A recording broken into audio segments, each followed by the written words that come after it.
Anime every year is only getting more and more popular. The collabs are getting larger. The celebs tweeting their love for manga is getting more and more higher profile. It feels especially special this year, with anime taking over the box office too. With Demon Slayer, Chainsaw Man, Detective Conan, and Jujutsu Kaisen all hitting theaters and looking to make waves. But anime movies aren't a new phenomenon. So what makes this year different, and what does this look like for the future of anime films going to theater?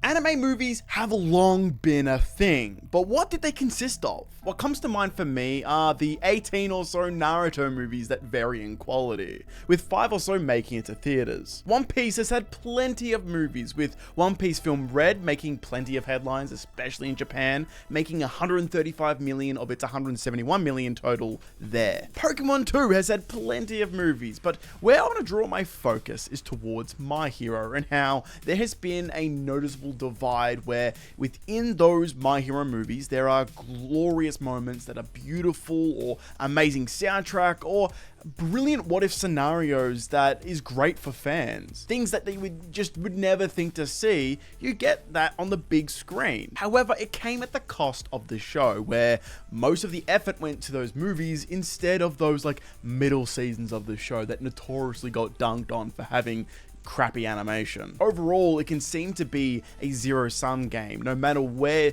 or what way you look at it, it's either you siphon away money from the main show or such little effort goes into the movie that it makes it redundant to even pay for a ticket. With cases like with Demon Slayer movies being such hit or miss, often just bundling episodes together with re-releases with X Arc movie, which is just a re-edit of things that you've already seen before. And yes, some may love this. And it may not have started with Demon Slayer, but it's very much setting trends and is the largest at doing it. But I just do not like this trend of taking the last 2-3 episodes of the previous season and bundling them with the new episodes of the upcoming season. It's a practice that I hope stops, or something just... It adds to the confusion for audiences and it makes people go, oh, is this one worth attending or not? Obviously, with studios like Ghibli or the Makoto Shinkai movies that are out there with a long-running history of anime movies doing well at the box office, you've got Spirited Away, Your Name, Suzume, all did very darn well. That is undeniable. But I think there is a difference between just an animated or anime films and that come from Japan and anime shows that have a film as the next stepping point in the canon set of material. 2025 makes the Big Shift Mark II Electric Boogaloo. Disney could not get a movie to do well to save their life with bomb after bomb. And for Warner Brothers, Superman was a smashing success. Well, yeah, I loved it. It did do less worldwide than Man of Steel, which was considered a disappointment back in 2013, with Iron Man 3 basically doing double than it. Double. This is madness. But seemingly the culture of Eastern Asia is becoming more and more normalized and accepted here in the West. Post-COVID, obviously, there was a big boom with people like me being swept up in the hype and becoming now a voice in the anime community, making essays and commentary videos, which if you told 2020 me that, I wouldn't even consider that being a possibility. This year alone, China had Ninja 2 just fucking destroy all the rules and conventions by becoming the outright 5th highest grossing movie of all time. No other like insert genre or thing. It is just outright the 5th highest grossing movie of all time. Ninja 2 alone is something worth turning your head and going, oh shit, this means a lot. 2.15 billion while only making 23 million in the US and close to 2 billion in a single market. The times are changing and the US isn't the only important or prominent market in the world anymore. Star Wars The Force Awakens is basically the best performing movie domestically, and it couldn't even pass the 1 billion mark. And going off script now, for a while now, I don't know the exact year, but I know since the early 2010s, they've been using China, the US has been using China to basically bolster their box office, results. It's how we get years like in 2019 where Disney got like 4 alone getting $1 billion in that 1 year, and then since have struggled to get more in that little like that $1 billion club. Now I think it was for Iron Man 3, but I also think they did it for Ultron, but there was exclusive things in those versions of those movies in China to try and bolster Chinese market, just to try and get that extra box office revenue, to the point where the 4th Transformers movie just randomly goes, let's just set it in China, and it fucking worked. But while doing some extra research, research, I found out the original Ninja film didn't even get a US release and only released in a few markets, including Australia, funnily enough. So it literally went from zero, an IP that no one knows, to 23 million. You can imagine now with the word of mouth what a third one could do in the US. And then you have Sony's colossal fuck up by shelving and selling off of the K-pop Demon Hunters film to Netflix, which has taken over the world, Song of the Summer, Movie of the Year in the cultural zeitgeist, for pennies on the dime. That is a very Chinese culturally driven film doing well worldwide. Then a Korean film which brings so much here from their culture. And then somehow Demon Slayer taking out Superman in the box office totals worldwide, with Demon Slayer yet to receive its Chinese release, which we could easily see Demon Slayer enter the top 10 movies of the year total. This entire course of events has led from one project to the next. As the saying goes, a rising tide raises all ships. From Demon Slayer to we get to Chainsaw Man, a shonen anime that failed for most metrics for its first season within horribly low Blu-ray sales in Japan, and an overall sentiment that the movie will be, probably bang and be amazing, but leave us sad that our beloved Devilman won't be able to do well financially. Like, all the talk was that this movie wouldn't do well, and then to our surprise, we see it take it #1 weekend in the US. In a stacked weekend, where now it's accumulated. By the time this video drops, it'll probably be over $150 million worldwide and overtaking every single Dragon Ball film, literally all of them. But to look a tad deeper, I think these two films complement each other brilliantly. So I'm going to take a minute just to glaze the fuck out of the both of them, because I haven't done a video on either, and I think this will be my only chance. Demon Slayer was able to rake in $135 million in the US, while in upwards of 500 to 1,000 less screenings compared to many of the bigger releases this year. It only gives me confidence that the future releases will be able to command more screens for longer. Demon Slayer is the quintessential popcorn flick. This movie is just 3 fights and flashbacks. That is it. All 3 fights, awesome. Just awesome. The sound design, the mixing, impeccable, and all worth the price of admission. The music, stellar, and we all know the accusations carried by animation and art direction, but let's not be silly. If it has that good of an experience of its art alone, then we are simply eating. And while yes, I did give this only a 7 out of 10 on my letterbox, but what happened to being able to just going to see a movie and thinking, yeah, that was fucking fun. So many flaws like pacing that will drive you up the wall, but I still enjoyed my time. Its traditional animation makes me yearn for a time where we could just see a dude go fucking hard with a pencil. This isn't a movie that is so caring about a cat having realistic fur simulation and beating itself on realism like Toy Story 4 did and was so hyper fixated on in comparison to its first. The dog or a cat, doesn't matter.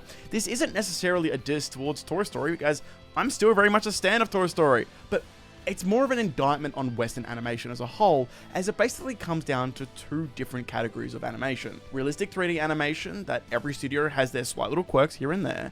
Maybe the faces are a tad different or whatever it be. Or, as Twitter calls it, the Spider-Verse effect, where it looks, well, like this. Okay, sort of a twist. Which I don't see as a bad thing. I like this. I fuck with this heavy. Anime to me shows something that Western animation hasn't done for decades now, which is per sequence, there are individuals involved where you can feel their touch and their DNA on the exact frames that they work on. And not necessarily with Demon Slayer, as there's more of a strictness to staying on the rubric. What's the character sheet? Like staying on the character sheets. I don't know the actually artistic term here, but for many projects, you can look at it and go, Vincent Chansard worked on this bit. I'm not even good at this shit. But like, if I see a bunch of cubes that are like sprawling out of the ground because someone's just did a big punch, I go, this guy's on One Piece a lot and Naruto. I think I know this guy. If it's the fisheye distortion thing with the impeccable framing and like, just it looks awesome, that's Gosso. That's easily him. It's a fulfilling sense of artistic expression that, if you're a casual viewer, you might not know it, but it absolutely plays a part in your enjoyment in seeing Tanjiro and Akaza just beat the shit out of each other while the music plays the exact notes that your heart needs to get you emotionally fucked up. I saw this by myself after work at my local theater.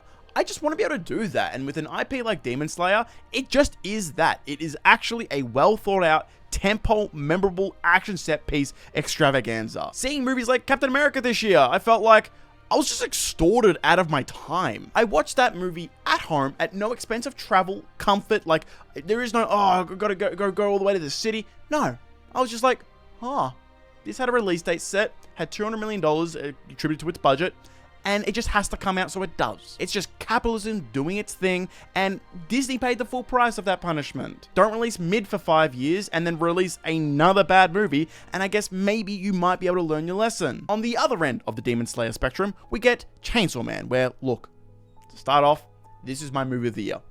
I fucking love this movie. I live and breathe this shit. The first hour is this romantic movie that sets up Denji on this tragic journey to then have the final 30 to 40 minutes be this action-packed, brutal, I don't even know what the word is. I already use extravaganza that ends in a piano motif callback to the last time they were both submerged in the water together. Oh, the city mouse versus the country mouse. Oh, sure. Demon Slayer made more money, but I absolutely believe, and this is my personal opinion, that Chainsaw Man made the cultural impact that we were all after. There is no competition here. The amount of TikToks I see of people just fucking devastated that all too fell in love with Rize. Denji's first love and the entire tumultuous set of events are just unfair on the dude. I am a manga reader, and I still wasn't ready for Angel to throw his spears from the heavens to steal what was rightfully none of fucking Makima's business. Denji's pain and trauma is actually something I can really relate to, and while my upbringing wasn't nearly as fucking dark and painful as his, there are events I see as a guy and go, Fujimoto is tackling this with real maturity and nuance to show just how hard it is that it can be to overcome such painful course of events. When you have shows like The Boys that consistently trivialize male SA to the point where I just become distant with that show now. Like, I'm not even watching Gen V, Volume 2 or Season 2, whatever. I don't care.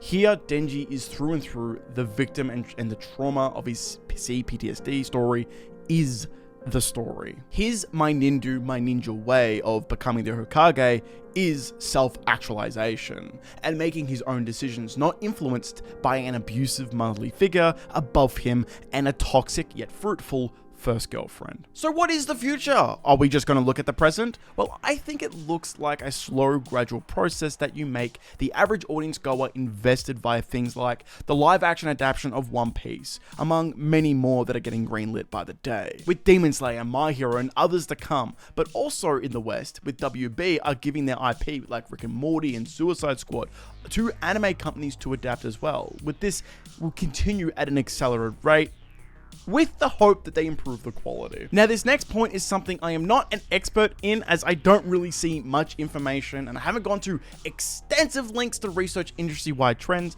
but over the course of a few years, we are seeing anime get dedicated teams and also film divisions being created to handle them. We saw Bones create Bones Films to handle the My Hero movies, and now I see people say at least the latest season of My Hero is that team is working on that. So that's where the massive jump in quality has come from. But also Studio Period has their film division working on Bleach: A Thousand Year Blood War, which is not a film. Yet after this arc is finished, in speaking to a Bleach friend of mine who's a massive fan, they could then go on to adapt Can't Fear Your Own World set of books, which is set afterwards, which, if you're a Bleach fan, I hope you guys get that because you guys deserve it. And if that is the case, Bleach could join Demon Slayer and Chainsaw Man in getting sets of films adapted. But also, if you look towards Jujutsu Kaisen has a dedicated team now with a dedicated director going from season to season. Chainsaw Man is looking to have the same. This doesn't happen industry-wide, like One Punch Man is constantly changing teams or changing studios, so you do get some people or some, IP that don't get this lucky treatment. But other than Bleach, I had to think of what is to come and what could be a film adaptation, announced or not, and I heard rumors that the ending of Solo Leveling show will end in a theatrical film, which is cool. That's kind of cool. I don't really care too much. I'll probably watch it. But more importantly, with season 3 of One Punch Man looking to be as disappointing as it is due to greedy suits making the conditions at JC Staff borderline impossible to produce a healthy production at all, we could actually see the long-awaited Saitama vs. Garo be turned into an actual movie, which would be fucking sick. I know not much other than that, but it should amount to peak if they're allowed to actually work on it, like the amount of time they should. Just if there was one franchise I could see making the leap and do the Demon Slayer, there really seems to be the only one option. It would be risky and a few things would need to fall into place, but stay with me. I totally see Jujutsu Kaisen finishing its anime with a 3-core run of episodes ending at chapter 220, to have the last chapters be adapted into 3 films. Oh, brother, This guy stinks! Look, I know people are really against the idea of this happening, and while I don't really mind either way, I just can't see how Mappa and Co can pass up the chance to nearly make $1 billion with the first movie alone. Spoilers ahead for the entirety of Jujutsu Kaisen's manga, and surface level stuff for its sequel series to the end of this segment. Let's break it down. Season 1 of JJK was 64 chapters across 24 episodes. Season 2 was 53 across 23, and from where we are now, it would take 74 chapters alone to get to Maguna's reveal. But if we were able to do 3 cores of 12 episodes, which gets us to 36 episode seasons, which is not actually too ridiculous. Attack on Titan, if you were to split up the final 2 cores, would be around that many episodes. And if the executives at Mappa got what they wanted those 2 final cores to be 1 movie. If we did things this way, that covers the entire fight of Yorozu vs Sukuna, and that would basically be the end of the season, with the first movie starting with Kenjaku adding new rules. You can picture it, guys, can't you? Like, the so ambient start, right? Ending in them talking about, like, grabbing Sukuna's original skull and, delivering that to him as a souvenir. Then bang, title card, Jujutsu Kaisen, Gojo vs Sukuna. We get the iconic 221 chapter with the hottest the character has ever looked in a manga. Gojo gets to Aura Farm, smoke the shit out of Hirame, and hit Kenny and Sukuna with the iconic "Nah, I'd win" line, which would be all over the film's marketing. Imagine all the press, the build-up, everything built around the December 24th, me and you, fight night, bang. That is the coolest marketing campaign. With movie 1 ending at 238, giving the movie around 18-19 chapters of material to adapt. The film would end with Higuruma, Yuji, and Akari dropping down as the cliffhanger. Movie 2 and 3, I have these little notes on what would be in each, and look, this looks pretty darn good. Like, this doesn't seem like it's too much, and equates to similar chapters per film as Demon Slayer seems to be doing, while also being able to kind of address some of the criticism of the manga's ending being kind of rushed. To give the bonus pages and the epilogue plenty of time to really breathe, you could easily see this final film pushing the 2 hours without having the Demon Slayer problem where the movie ends at the hour 40, hour 50 mark, yet you look at your watch, or you mentally know that there's another 50 minutes of this movie to go. This also can give plenty of time to see where Gege takes the verse and implement what they need to set up the future.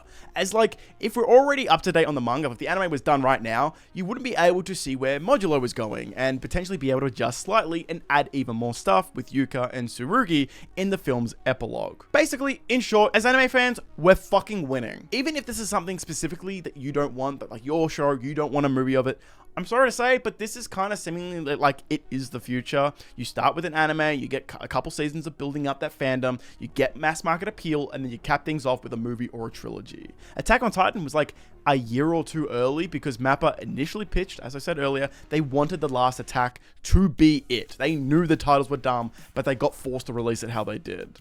I just totally expect many more to join the likes of Demon Slayer and the Reze arc in attempting to secure box office hauls of the hundreds and hundreds of millions of dollars. But that's just my thoughts. What do you think? Is there an anime that has already aired that you wished ought to have its story end in a movie or manga that is currently being written, or an anime that is currently being adapting where you hope it gets turned into a movie? Whatever it is, let me know down below. Thanks to our patrons and people who join our Discord, where we discuss all things anime with the over 200 members or so that we have there right now. And for this one, take care. See you in the next one.